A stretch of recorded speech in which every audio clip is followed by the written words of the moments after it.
new. That we've had to learn that.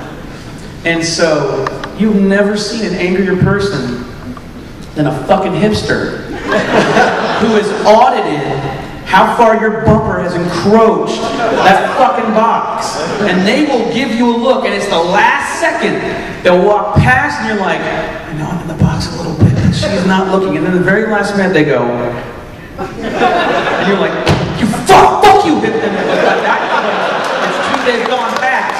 Now I can't give them a little, take your foot off the gas and give them a little, you know. If they did it too soon, you could go, yeah, I don't give a shit about the box. Cop station's far away. I'll be long gone. You'll be dead in your Birkenstocks. They wait until they're a little bit. Were you in the car with me? And so this woman is walking past. Somebody who had been in the car with me.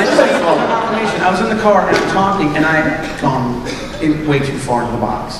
She has plenty of room, and she's pulling what all I can figure out is a milk crate that has been tied with twine to like a doll's cabin little buggy thing for a doll. PC.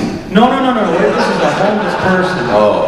Like they found a doll's baby carriage and tied a milk crate to it, and she's stumbling through Fremont in a bathrobe, right? Fucking heroin marks all up her arm. And I'm talking to Brian about something really important, like, anyway, my favorite champion is Gangplank. And what you do is, and she walks past and she looks at me and she goes, like, you're a little bit in. And I immediately turn, I'm like, fuck you! Get a fucking job! Then you can judge my driving. Do you even own a car? Have you seen a car? Can you spell car? Carry your whole fucking life in that box?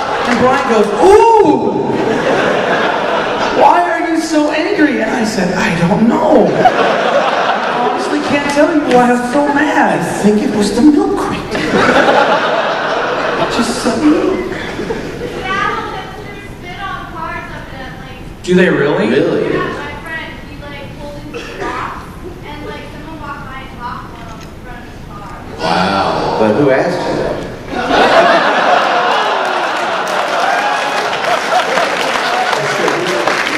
I'm just kidding. That's why you gotta stay out of the box. Angie almost hit a hipster. We were pulling into the parking garage. It sounds like this is escalating. No, that's funny, because it was me and Brian and Angie this morning, and we're very conscious of it, because there's a ton of people walking around. And we see the parking garage, and we stop, and people are pulling in, and we're like, okay, we're clear. And we come in, and some guy decides he's going to skateboard right in front of Angie at the last second, and just get past. And she's already gone, okay, I'm clear. And then she's looking over here. She knows she's clear here, because she's looked. She looks over there, and she goes forward, and this guy goes, whoo! And she goes, oh my God! And I went, oh! And Brian goes, step out, meet Jesus. He was ready. That sounds so Brian. It does sound so Brian.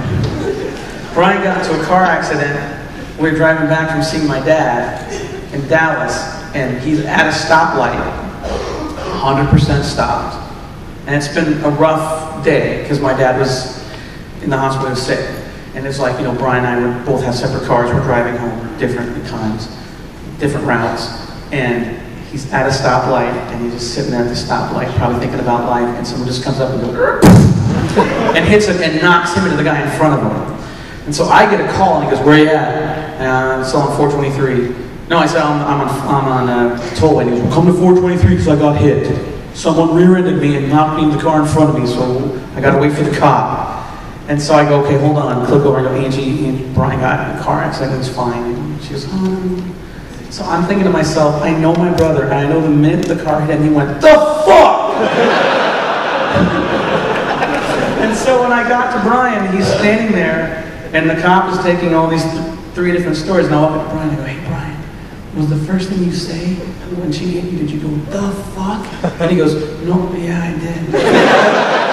And I go, I knew it. And he goes, that's the first thing I said when I got out of the car, too. And I'm like, the fuck? You say that a lot. I love how this has gone from like hobo stories to hitting a hobo, now there's car accidents.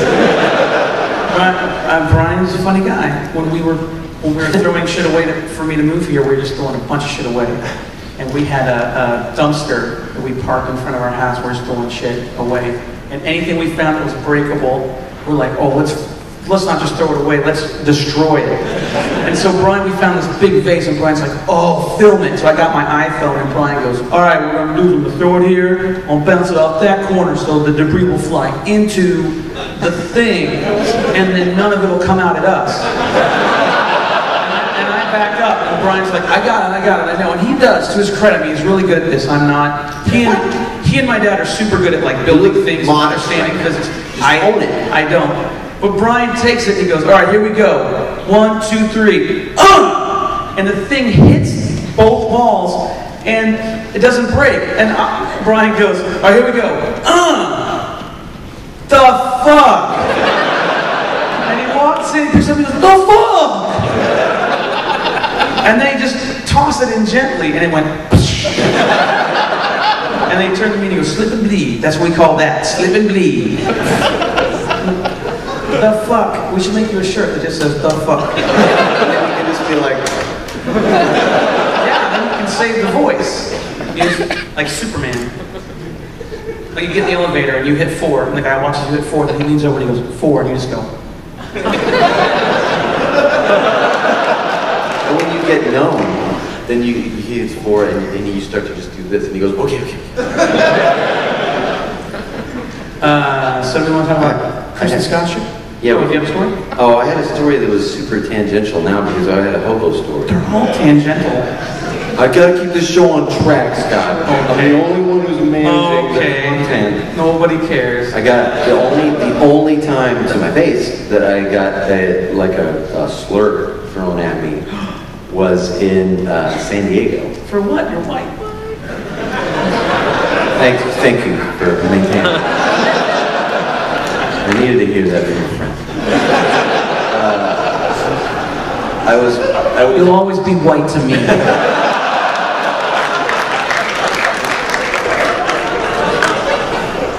I was walking back I took the train from LA to San Diego. I walked back. I got my bag and I was a little late, so I'm in a hurry. And this homeless guy who's like clearly drunk out of his mind, he's walking up the street the other direction. I'm passing him. And he goes, could I have $10, please, $10?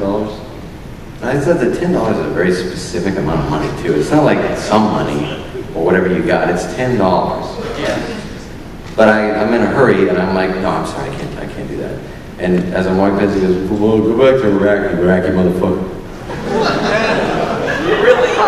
And I wanted to turn around and go, whoa. Except that I had on a blazer and like, I think there were khakis and shit. And I'm like, oh, I get it. Turn around like, he got me. I'm taking the train back, actually. I'll do exactly what he said. I was just glad I didn't give him the $10 though, because that was in there. It's always here, the people that ask for money here, it's always 7. And it's always a story. It's never just, hey man, can I have some money? I need some money, or can you spare the change? It makes it sound more true though. It's very, yeah, it's always like, hey, I need to get home and I need $7. It's always $7. And we were at that parking garage underneath the PCC in Fremont, and that girl comes up, and she goes, hey, do you have like a car jump? Because my car was started, and I'm like, oh no, I don't. She goes, do you have $7? And I was like, wow. And we knew, we were like, aw, you're homeless. $7. Or that was the clue. That must be something psychological. Well, there's probably been decades of data collected. They've got this plot, like effectiveness of money. That's what I'm thinking. Like it's a $7 is the sweet spot. They have the Panhandler Summit. Yeah, the conference. Yeah, and they're like, don't ask for 1. They'll just dismiss you. Don't ask for 10.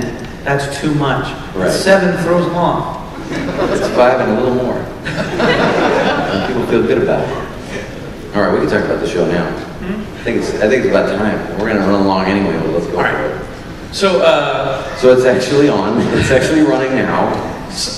Raise your hand if you're unfamiliar with, you don't know about the Kris and Scott show at all. Okay, all right. Get out. No.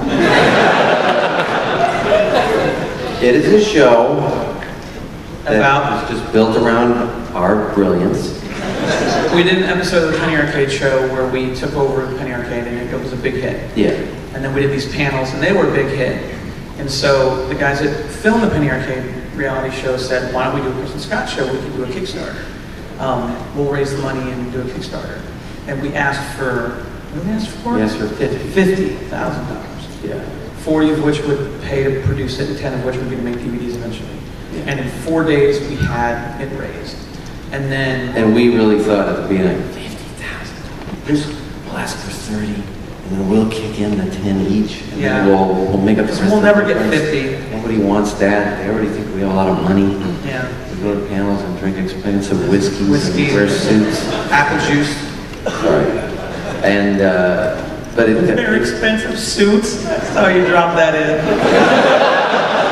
They look great all the time. With our perfectly coiffed hair from Tony and Guy. I'll never go back there again. But it was, we made it in 4 days. And the show is, we filmed a ton of it so far. Yeah.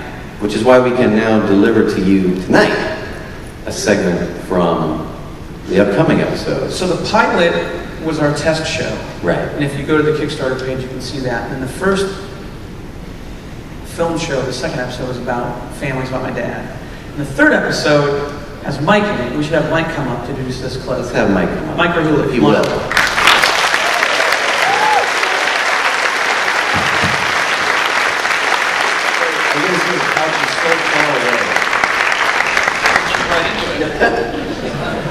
Oh, wow. Hey. Hello. How you doing? Thank you for having us at your show. It's my pleasure. Thanks for sharing a little bit of your fame with us. Well, a little bit. Like Peter Pan, think about it, sprinkle the dust, that's all fly. After you get up off the couch, I'm going to sit there and let it soak in. You'll enjoy it. A little magic. Yeah. Hope it's real warm. So I don't know if they have the clip queued up or not. yeah, do you have? Did you tell them to do it? Did you give them instructions? Where is my only computer that I own? You know what? There's no AV in this room. I guess I gave it to his trainers. So, AV guys, is our computer hooked up? Yeah? Can you put it up? I can look at my desktop. Do we want to intro the clip? You want me to intro the clip? It's not my show. Okay, let me intro it. We had Mike on our show.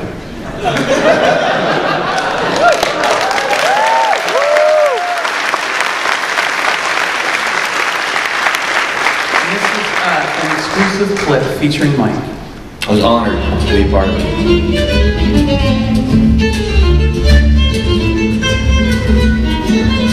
You ready to do this? I'm a little nervous about it. Really? Yeah, we're just kind of showing up. And he's our friend. It's gonna be great. You sure? We came all this way, you know? It's gonna be totally fine. It does involve him, right? Right, and you know, it benefits him. No, you're right. Let's do it.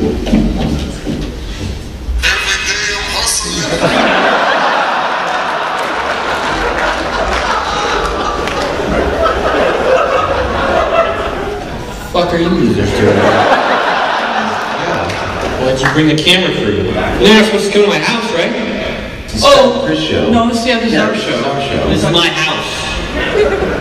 We just thought we'd drop in and, you know. Yeah, you thought wrong.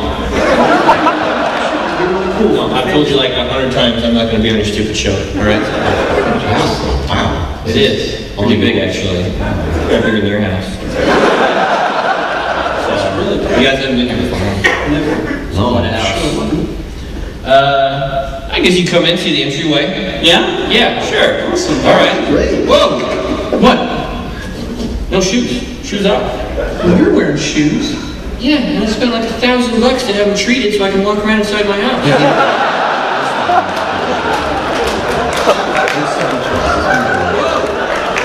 Just gonna leave your shoes on my porch? It's not my problem. I didn't bring dirty shoes to my house. I'm just carrying. Yes, yeah. Okay. the way this feels in your feet. Taking the shoes off made a difference. Mike's a good friend of ours. He's a successful friend of ours. Very successful. And we just wanted to see if he would add a little star power, a little oomph to the show, and maybe give us some advice on what we could do to make it funnier. I mean, it's already pretty funny. It's really funny. I mean, what we're doing is going to be really great. But it's like,